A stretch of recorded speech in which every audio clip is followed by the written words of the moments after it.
por enquanto. Abram suas Bíblias na segunda carta de Paulo a Timóteo, capítulo 3. Segunda carta de Paulo a Timóteo, capítulo 3.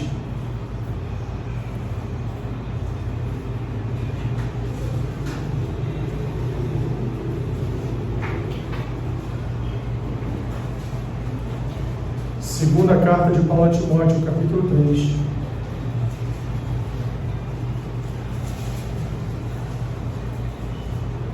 Versículo 16. Desculpa. 2 Timóteo 3,16.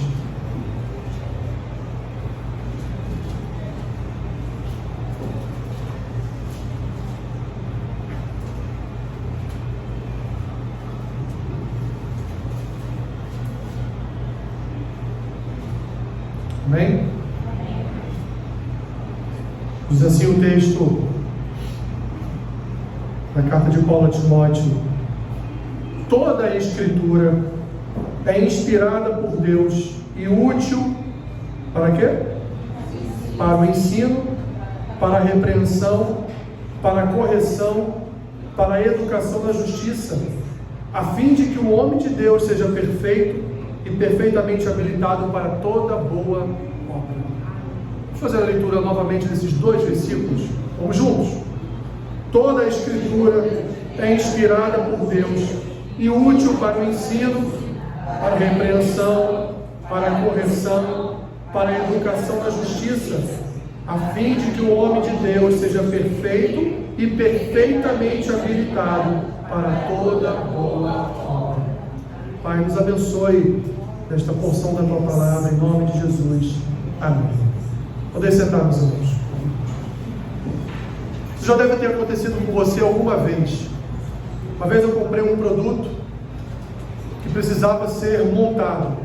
Um kit com várias peças pequenas e grandes, e que a princípio teria uma certa facilidade de ser montado. Porém, meus irmãos, se tornou muito mais difícil de montar do que eu esperava. Porque o manual que veio com esse kit, com essa compra, não explicava nada direito.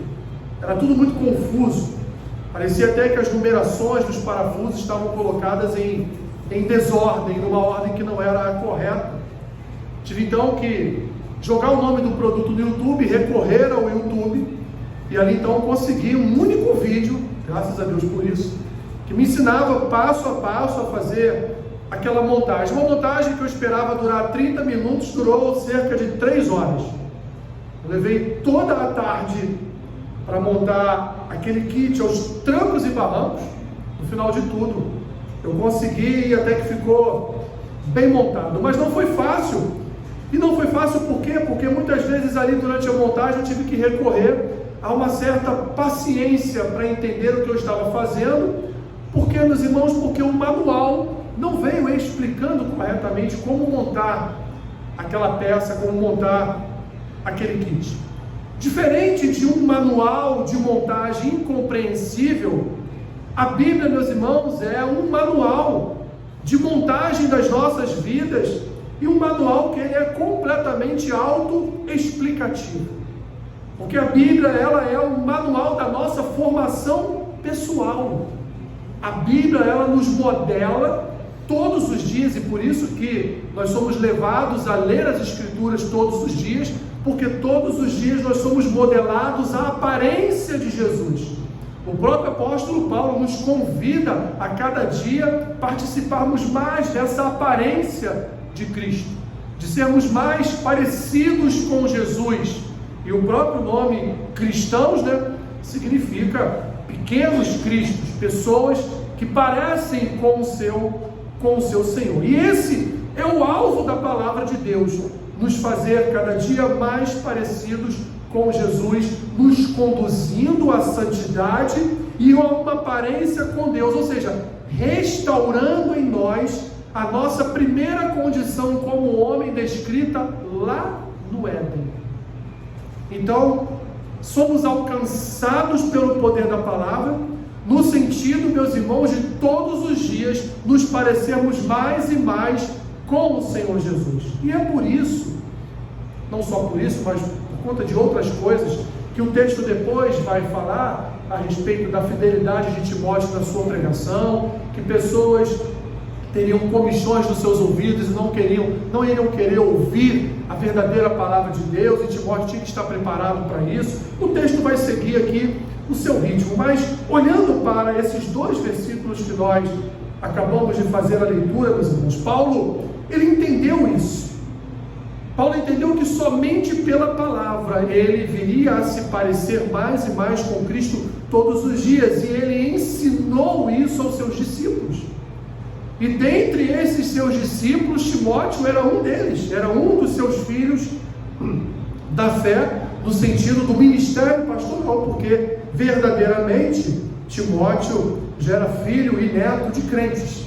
Então Timóteo não era filho da fé de Paulo, mas era filho do ministério, era filho do discipulado, era filho do crescimento, no encorpar espiritual para ser um futuro pastor.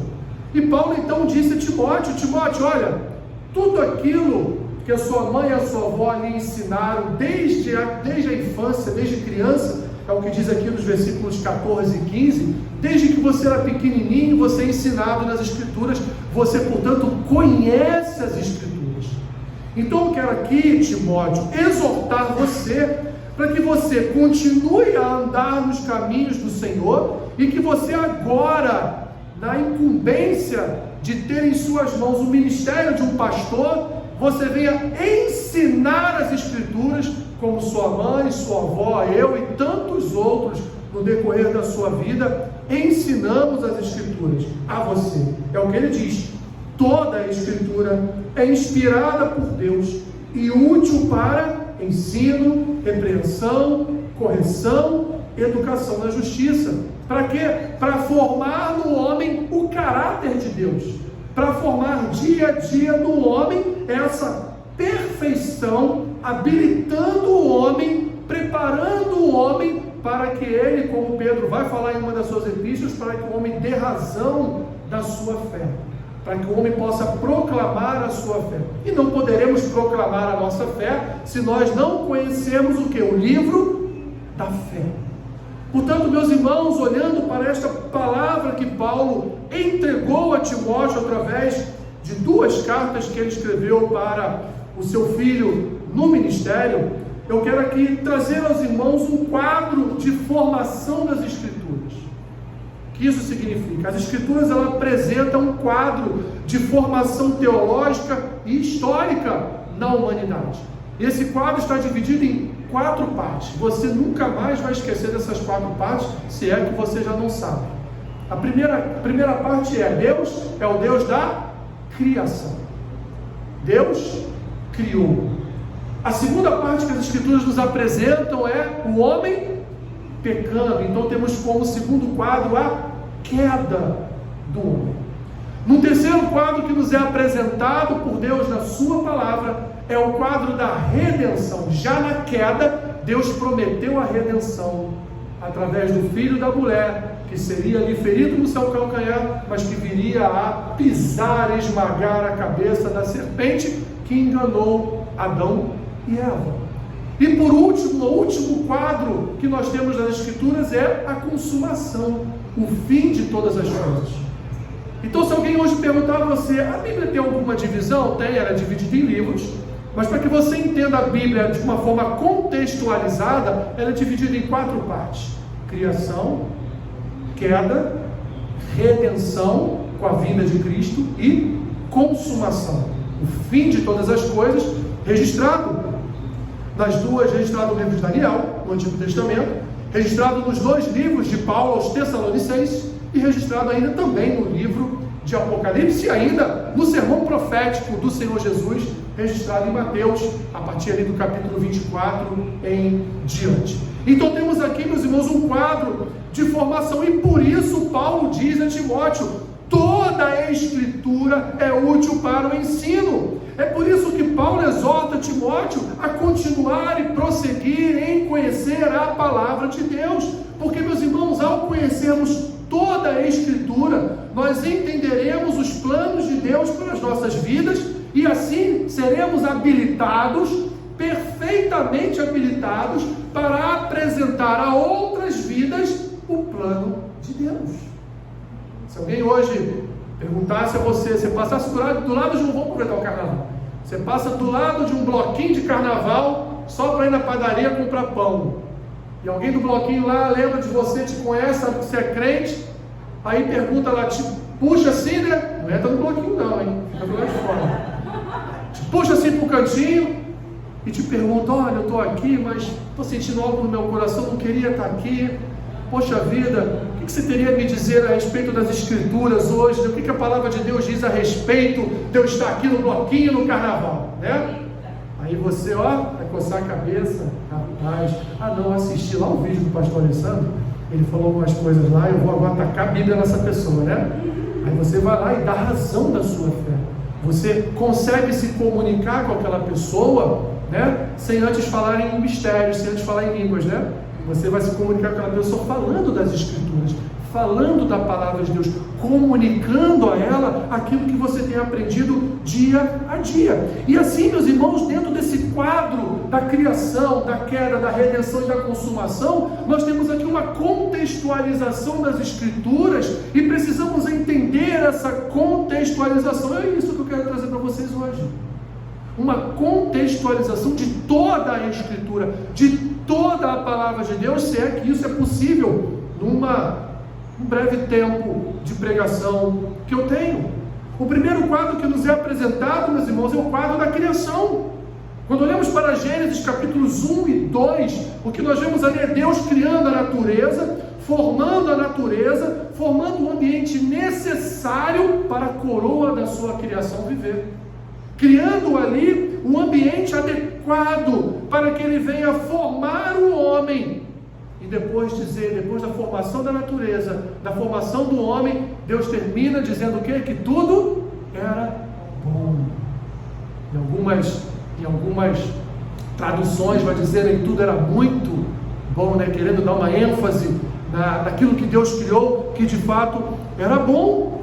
Vamos ver, Deus cria a natureza, mas a natureza só não bastava. Deus queria um como ele, para relacionar-se todos os dias. Então Deus criou o homem, mas também não era bom que o homem estivesse só. E Deus então cria também a mulher. E Deus ali institui um casal para tomar conta de toda a terra, que era o jardim do Éden. Só que, meus irmãos, Deus não poderia deixar o homem e a mulher tão à vontade assim no jardim, né? Tinha que ter alguma coisa ali que viesse a ser reprimida para aquele homem, para aquela mulher, porque como a nossa fidelidade vai ser testada se nós não temos uma lei que nos impeça de fazer o mal? Como? Então Deus coloca lá no meio do jardim uma só árvore e diz: você não pode comer daquele fruto.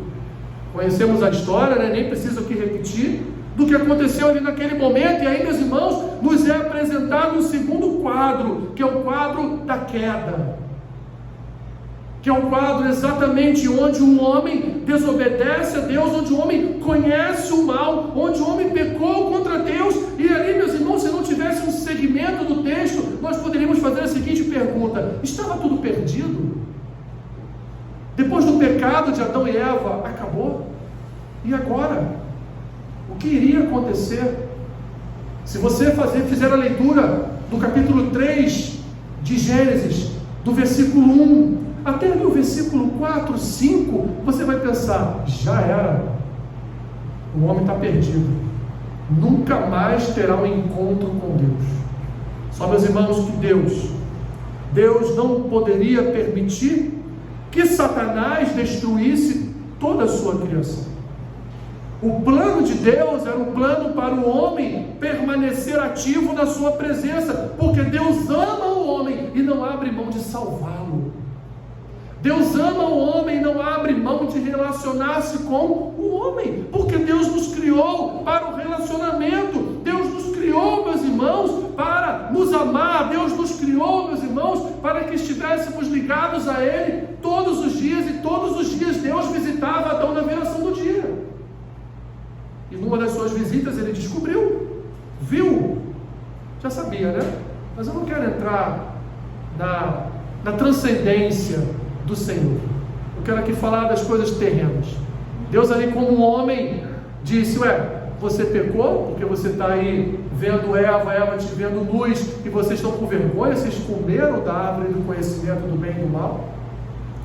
E aí, meus irmãos, nós vemos ali que a partir daquele momento toda a humanidade viveria sob a tutela do pecado, debaixo das regras do poder do pecado. Estamos vendo aí, estamos num período em que estamos vendo claramente, todo o Brasil debaixo da tutela do pecado, debaixo das regras do pecado. O homem, meus irmãos, não teria como se salvar, porque agora ele era completamente degradado, depravado, perdido.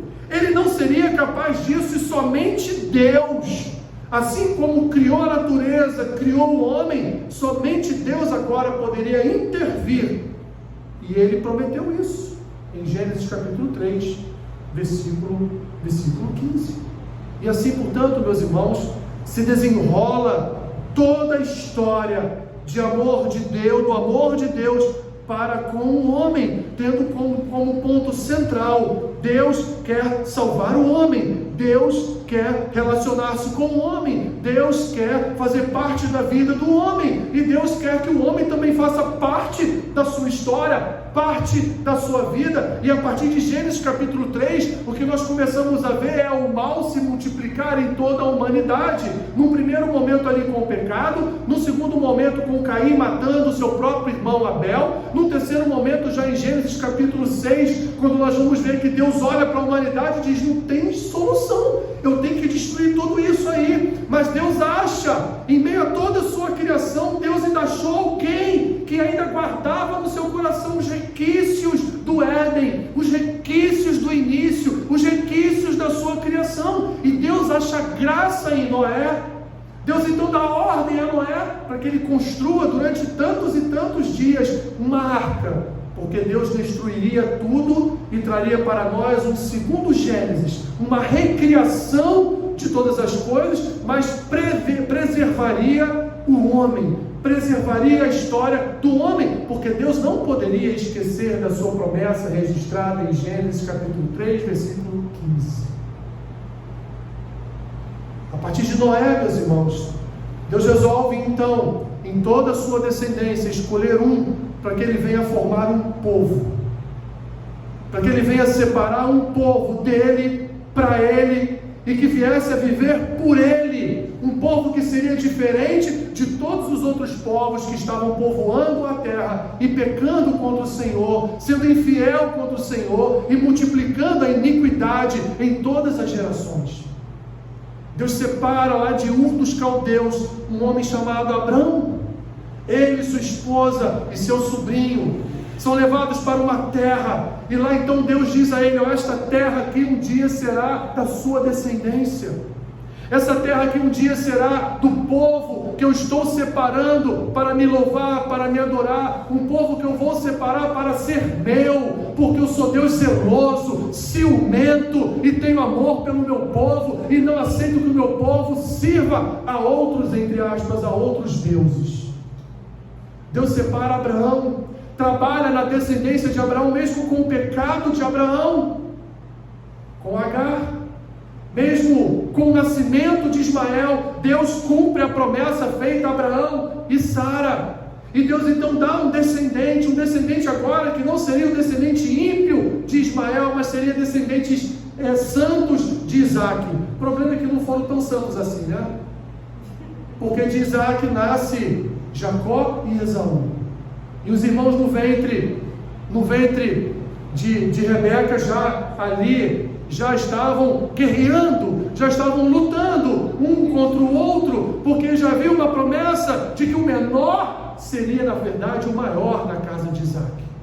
Mas Isaac não cumpriu essa promessa, Isaac não viu essa promessa feita, ele não quis estabelecer esta promessa feita. Então Jacó usurpou o direito de primogenitura em dois momentos: primeiro comprando, pois seu irmão voltou da caça cheio de fome, comprou então, e por isso Esaú foi amaldiçoado por ter vendido o seu direito de primogenitura por um prato de lentilha. E depois, no segundo momento, junto com sua mãe, ele engana Isaac, fingindo-se ser seu próprio irmão Esaú. Sobre ele então, meus irmãos, há a tutela agora do pecado. Veja como, mesmo com esses homens, mesmo Noé lá atrás, tendo amaldiçoado o seu filho Cã, porque o viu nu, e viu nu por quê? Porque ele estava bêbado, porque ele se embebedou com vinho. Então nós vamos vendo que mesmo na recriação, mesmo Deus achando graça em Noé, toda a sua descendência continuou a pecar contra o Senhor. Nós olhamos para esse quadro, meus irmãos, e mesmo depois da formação do povo com as 12 tribos do Senhor, oriundas de Jacó, e 12 tribos essas, meus irmãos, ali, cada filho oriundo de um casamento, cada filho oriundo de uma relação de Jacó com uma mulher diferente. Então nós vamos ver ali também, dentro da família de Jacó, o pecado se multiplicar, o adultério habitando aquela casa. Mas ainda assim, meus irmãos, Deus foi tão misericordioso que Ele separou daquela família 12 tribos para formar o seu povo. 12 homens que seriam conhecidos como as 12 tribos de Israel, que formariam no futuro, já numa nova geração, 430 anos depois que iniciou-se a escravidão no Egito. Escravidão essa pronunciada por Deus para Abraão. O povo ficará cerca de 400 anos escravo do Egito. Mas Deus levantou um homem da sua própria casa, mas também da casa de Faraó, porque foi preservado dentro da casa de Faraó com vida. Mas Deus levanta aquele homem, um homem que havia matado um dos soldados egípcios, um homem que tinha sangue em suas mãos. Mas Deus levantou esse homem para que esse homem fosse o libertador da sua nação, o libertador do seu povo, e finalmente ele pudesse cumprir aquilo que ele prometeu, de levar o seu povo para uma terra prometida, de estabelecer o seu povo como uma nação. E vamos ver, meus irmãos, em todo o livro do Êxodo, todo o livro de saída do povo do Egito para Canaã, para aquela nova terra, nós vamos ver a todo momento aquele povo de dura cerviz pecando contra o Senhor. Bezerro de ouro, murmuração, brigas contra Moisés e Arão, e até mesmo Miriam brigando com o seu próprio irmão, voltando-se contra o seu próprio irmão, e até mesmo Moisés, um dos homens mais mansos de toda a terra, pecando contra o Senhor no momento de fúria, fazendo aquilo que Deus não mandou ele fazer. Vemos, meus irmãos, que o quadro da queda, ele permanece, e ele vai permanecer até o último dia das nossas vidas. Em que pese já estamos também no momento da redenção, porque Cristo já veio, mas o quadro da queda permanecerá até o fim, até a consumação de todas as coisas. Paulo disse: Timóteo, a Escritura, toda a Escritura é útil. O que nós vamos ver, meus irmãos, então, a partir do livro de Josué, já é o povo na terra, já é o povo habitando aquela terra. E aí todo o quadro que se apresenta no livro de Josué ainda é o quadro da queda, porque Deus falou: entra, mata todo mundo e habita a terra. E o povo entrou, matou poucos, fez o que restou de escravos, relacionou-se com as filhas daquelas nações pagãs, e ali então o paganismo adentrou as portas de Israel. E quando nós vamos no final do livro de Josué, Josué vai dizer: olha, eu e minha casa serviremos ao Senhor, e vocês vão continuar com os Baalis dentro de casa, com os Astarotes dentro de casa? E todo o povo: não, nós lançaremos tudo fora, nós não queremos servir a Baalis, a Astarotes. E quando nós entramos no livro de Juízes, o que nós vemos logo no primeiro capítulo é que a nação, o povo, fazia o que era mal diante do Senhor. Deus levanta inimigos, e aí entramos num ciclo. O povo peca, Deus levanta o inimigo domina, o povo clama, Deus levanta um juiz, o juiz liberta o povo, o juiz ali ele administra o povo por determinado tempo, e depois então esse juiz ele morre, ou acontece alguma coisa, ele deixa de administrar, e o povo volta a fazer o que era mal diante de Deus. Esse é o ciclo de Juízes. E o livro de Juízes termina dizendo que não havia rei sobre Israel. Já era um quadro que seria apresentado no primeiro livro e no segundo livro do profeta Samuel. Quando Samuel é levantado na condição de o último juiz de Israel, e o povo então não quer mais uma teocracia, o povo não quer mais ser governado diretamente por Deus, através dos seus profetas ou sacerdotes, porque os filhos de Samuel pecaram contra o Senhor. O povo quer agora um rei, quer um homem. Deus levanta Saul, mas assim como foi com Abraão, com Isaac, com Jacó, assim como foi com Moisés, com todo o povo que murmurou, assim como foi com o mesmo povo que 40 anos depois foi renovado, mas continuou com o pecado, os pecados dos seus pais, lá na nova terra, lá já no livro de Josué, assim como o povo continua a pecar contra o Senhor no livro de Juízes, e o livro de Juízes apresenta um quadro catastrófico, porque o livro de Juízes diz lá nos seus primeiros capítulos que o povo não conhecia a palavra do Senhor. Essa nova geração não conhecia as Escrituras. E agora então, essa outra nova geração quer um rei, quer um homem governando sobre eles. E Deus já havia avisado no livro de Êxodo que o dia que Israel pedisse um rei, o rei seria dono de tudo, dono das terras, dos seus filhos, do seu gado, dono da sua mulher, dono do seu marido, dono de tudo, tudo é do rei. Assim como tudo era de Deus, Deus transferiria esse domínio, essa posse para um rei humano. E tudo passou a ser de Saul. Mas Saul, como todos os outros, também pecou. Deus destituiu, trouxe um outro rei, e agora teremos um rei que matava leões, matava ursos e matou até um gigante. Teremos agora o rei que representaria a imagem e semelhança de Cristo, o tipo, o arquétipo de Cristo.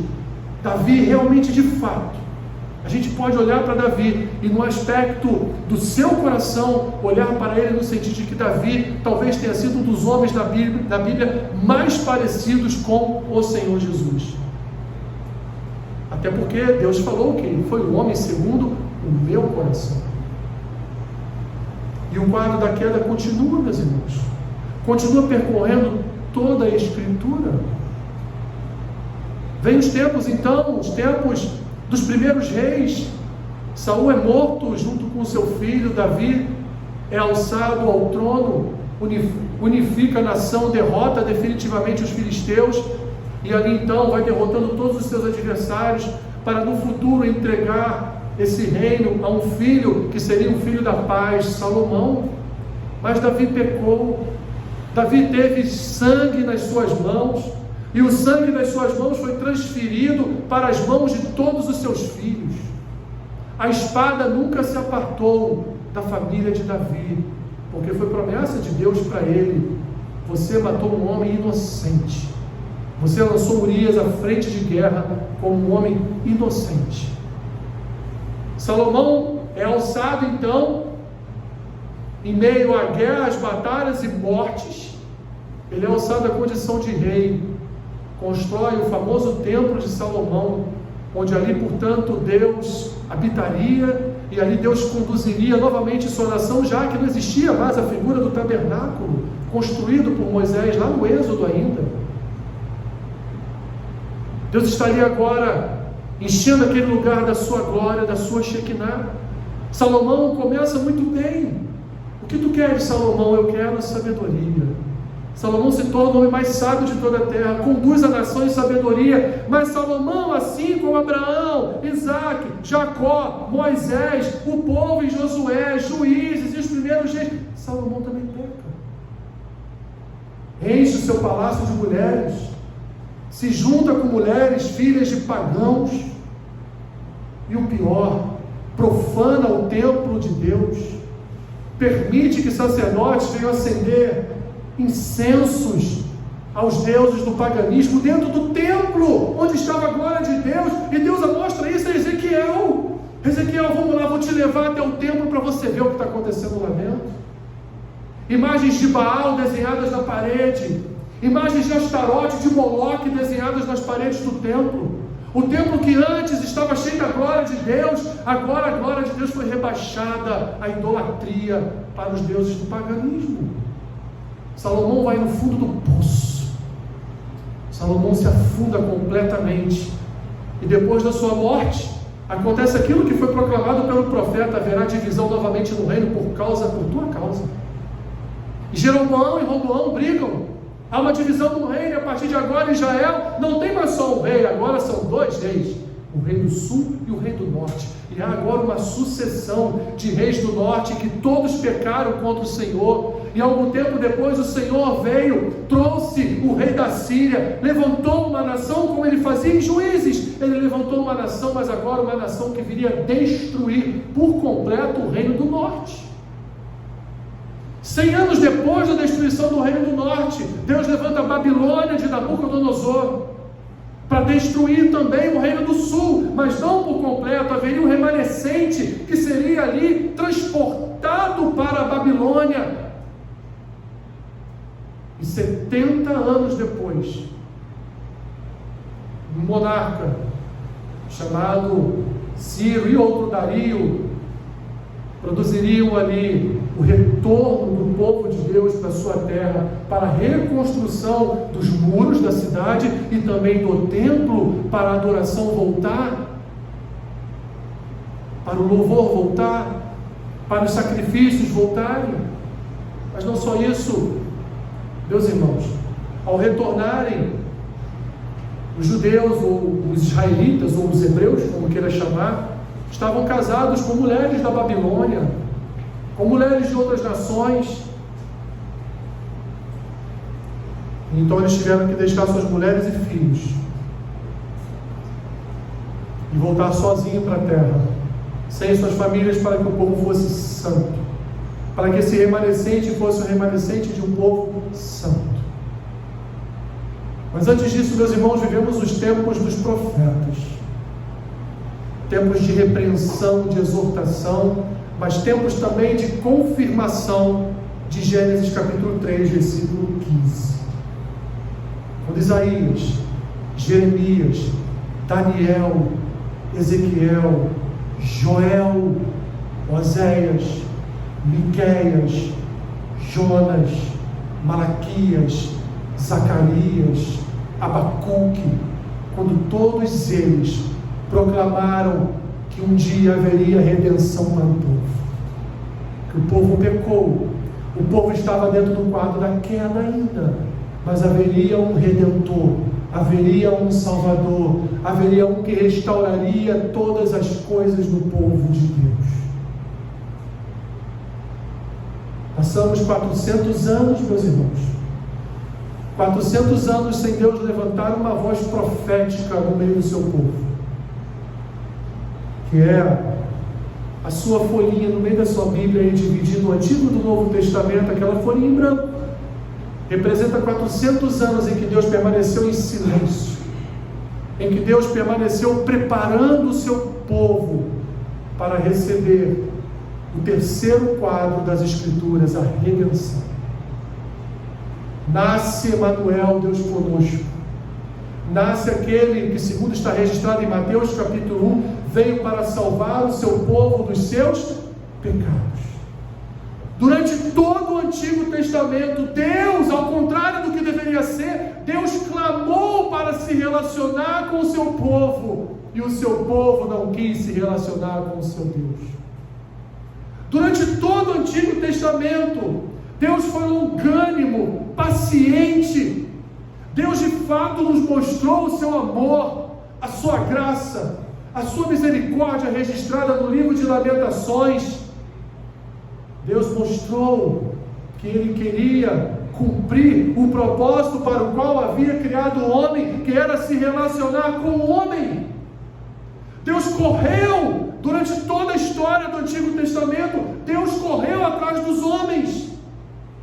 Deus visitou os homens, Deus desceu pessoalmente na sua teofania angelical.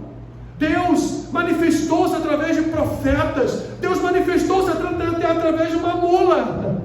Deus se manifestou ao homem, porque Deus queria continuar o seu relacionamento santo com o homem, porque Ele criou o homem para a manifestação da sua glória na terra, porque Ele criou o homem para a manifestação do seu poder na terra, porque Ele criou o homem para ser um como Ele, santo, com caráter santo, relacionando-se com a Trindade, relacionando-se com o seu Criador.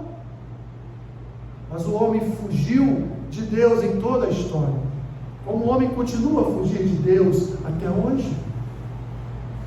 Mas Deus enviou o seu Filho, cumpriu Gênesis 3,15, cumpriu o que estava proclamado pelos profetas. Deus cumpriu o que estava, o Antigo Testamento, o que a história do seu povo lá no Antigo Testamento apontava para a redenção, para a salvação. Deus então agora nos apresenta a partir do Novo Testamento um novo quadro na sua história, que é o quadro da redenção. A queda ainda continua aqui, mas agora temos a redenção. O antigo Adão continua em nós, mas agora nós temos o novo Adão, o Adão da restauração, o Adão da regeneração, o Adão da conversão, o Adão da santidade, o Adão, meus irmãos, que nos reaproximou de Deus.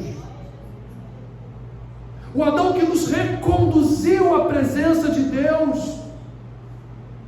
O Adão que com a sua morte rasgou o véu e disse: a partir de hoje vocês são sacerdotes diante de Deus. Não é só a figura de um sacerdote no altar, mas agora todo o povo escolhido por Deus são uma nação eleita para serem sacerdotes diante do Senhor.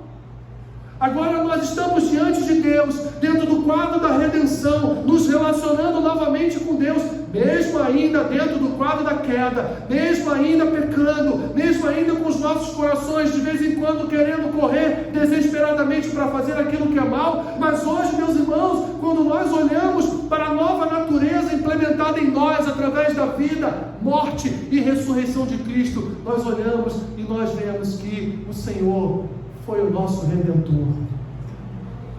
Vivemos em novidade de vida, porque Ele trouxe para nós a redenção dos nossos pecados.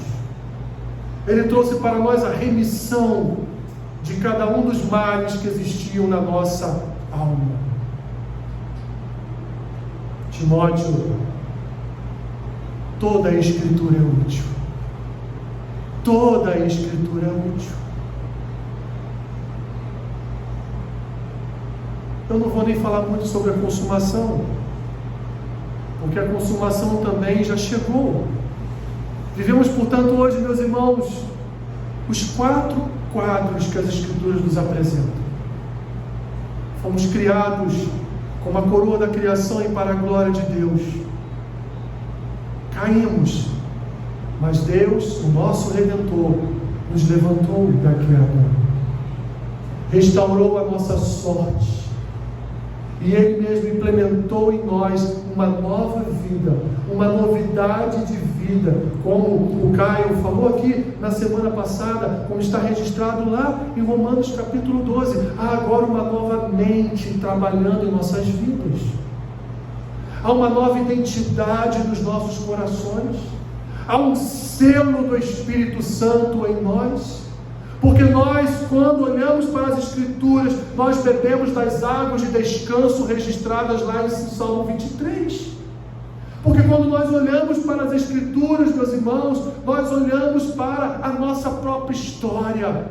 Uma história que foi mudada, alterada, modificada pelo poder da redenção, pelo poder da graça do nosso Senhor e Salvador Jesus Cristo, pelo poder, meus irmãos, da palavra de Deus.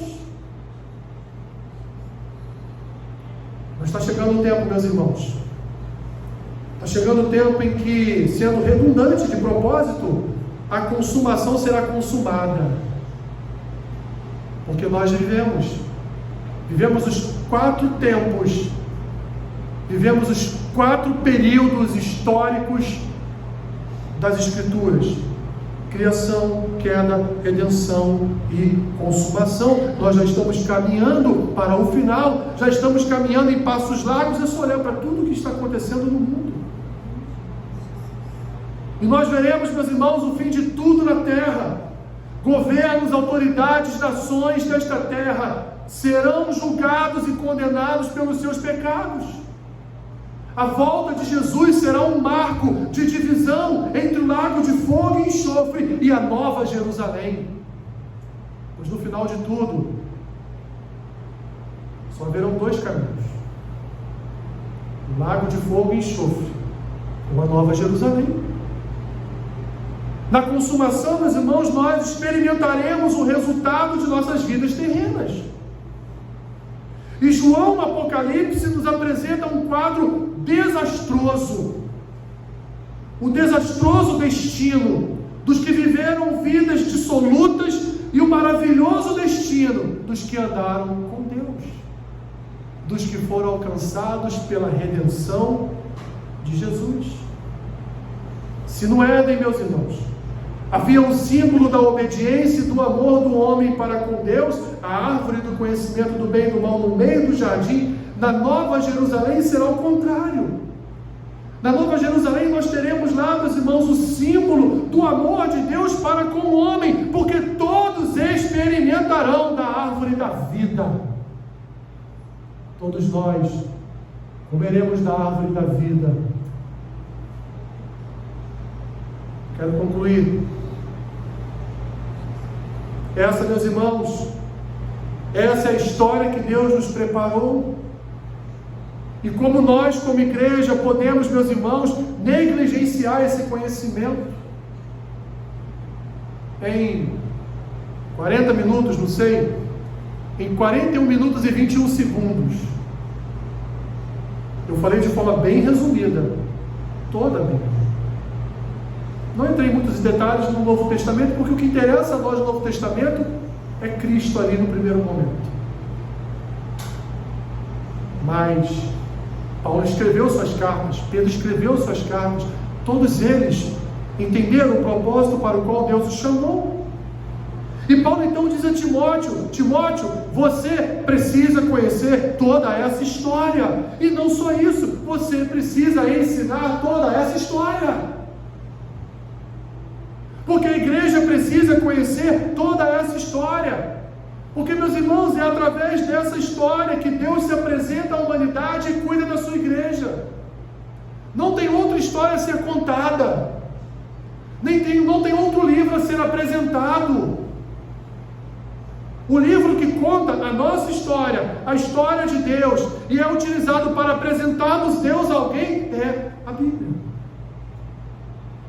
Ou seja, meus irmãos, diferentemente dos manuais incompreensíveis que o homem prepara, as Escrituras foram preparadas pelo Santo, foram preparadas por Deus, e ela nos ensina todas as engrenagens de vida. E no final de tudo, lá na Nova Jerusalém, nós poderemos dizer: tudo foi muito bom. Assim, meus irmãos, eu termino já convidando nossos irmãos para a ceia, dizendo a vocês aquilo que Timóteo disse, aquilo que Paulo disse a Timóteo. Timóteo, toda a Escritura é inspirada, e o inspirado aqui é soprada. Toda a Escritura é soprada por Deus e útil para o ensino, para a repreensão, para a correção, para a educação na justiça, a fim de que o homem de Deus seja perfeito e perfeitamente habilitado para toda boa obra. Meu irmão e minha irmã, não se aparte das Escrituras. Conheça a palavra de Deus. Conheça as Escrituras, porque só elas podem nos capacitar para ensinarmos a outros a história de Deus, a história do seu povo e o futuro que está por chegar. Que em nada será bom para esses que hoje estão debaixo do poder de Satanás, pulando e vibrando com o carnaval e com todas as outras coisas que assolam as suas almas. Em contrapartida, para nós será muito bom, porque nós desfrutaremos da graça e do poder de Deus para sempre. Para sempre. Senhor, nós queremos pedir a tua ajuda, ó Senhor,